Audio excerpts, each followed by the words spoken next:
Melinda here at the Modern Homesteader. It is day 28 of our 40-day challenge.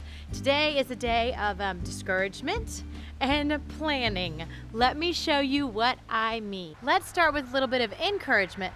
Last night, while John was taking the kids up to get them settled and started to do the bedtime routine, I was able to slip out and plant 12 sweet potatoes, sweet potato slips, which are the kind of the root part that grows up. So hopefully they'll do well. They're supposed to be super hardy, so I am excited about that.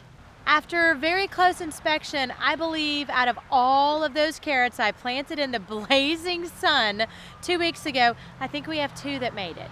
So I talked about that yesterday or the other day. So I'm a little discouraged about the carrots and our tomatoes, but I'm encouraged about some of the work and what can still be planted here where we are in zone 7 for the next anytime. We can plant them as long as we have space in our garden. I did a little research on the seeds that we have already on hand because I don't really want to spend any more money and get any more seeds this late, but I am still able to plant some of our spices, some of our herbs, oregano, lavender, cilantro. I can still plant some more sweet potatoes, eggplant we have, pumpkins, more carrots, watermelon, peas, Brussels sprouts, and cantaloupe. I have all of those seeds. I can also plant a little bit later all of our winter squashes, spaghetti squash, butternut squash, acorn squash, early white bush squash. So there are so many things that can still be planted even though we are coming up on the last day of May into June. We're in zone 7. I don't know where it is. Some people have in the more northern zones are just getting started. We're not, but we do have a lot of things we can plant. Hopefully we'll be able to get some of these things in the ground since it just didn't go well with the first round we planted of a few of the veggies. I've heard a lot of people say that once you get 2 chickens, you will not stop. You will just keep getting more and more and more and more chickens and expanding. I think the same can be true of gardening. We have our garden here, but John and I were talking, and I think when we put our fence up soon, we are going to expand our garden all the way out to here and then over here. So we are going to add about 50% more to our garden space. This is not going to be usable space this planting season for this summer. Maybe we'll have it usable in the fall, but we're going to go ahead and plan for it when we put our fencing up and get our T-bar post so that we can have it in space. Let me show you what it's going to look like. John put 2 small wooden stakes in the ground to indicate where it would come.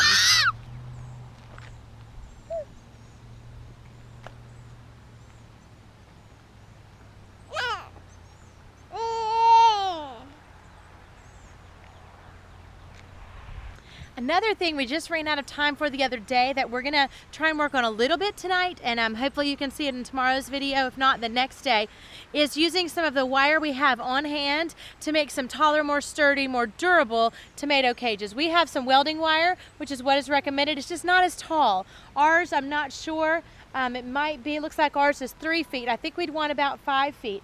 This welding wire, or some of the chicken wire we already have on hand. So Ryan is going to be making our tomatoes some tomato cages in the hopes that our tomatoes do better. And stay tuned. We are going to get a consultation with Mr. Jeff and Miss Gina, who gave us those tomato plants, to find out why it is theirs are thriving and ours are dying. So that will be coming up shortly in the next day or 2. We're going to get tomato cages ready and be optimistic that ours will thrive as well. Finally, sometimes accidental gardens or unexpected gardens are some of the most fun.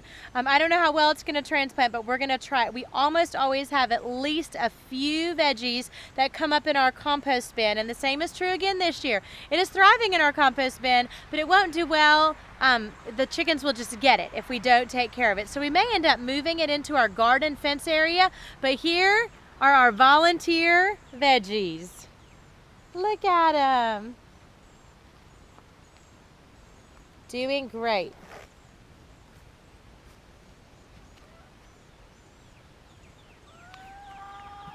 And I see 2 plastic bags that did not get taken out of our compost bin when a certain young boy emptied our produce into our compost bin. So I will have to get those and put those in the trash. It isn't always come up roses here on the homestead. You have to look after and inspect what you expect, as we like to say around here. It's been a little while since we've done a fruit roundup and check in on some of our fruit vines and things. We have we did a video a while ago where we really thought the grapevine was going to make it.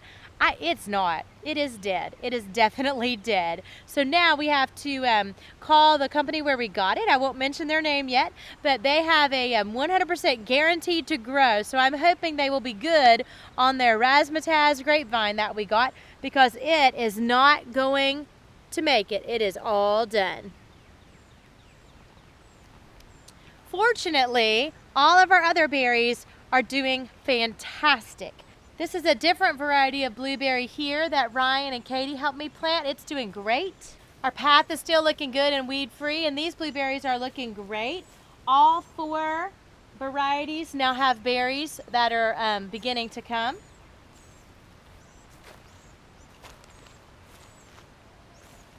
And then I am thrilled, our one raspberry that wasn't doing so well, in fact, he was so puny, we marked him with an old tomato cage so we wouldn't step on him or run over him with the lawnmower. He has really come into his own. He's looking pretty good. Lots of new growth there. Our blackberries.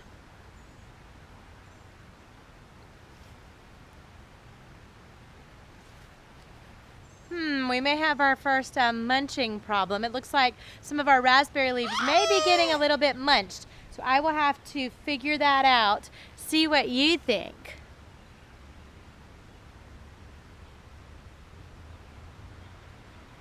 So we will have to see about that. We can't have all these other creatures munching on our berries. I'm gonna give one teaser for next week. Our battle with the fire ants, we've got to step it up. We don't want them to just move in our yard to a different location.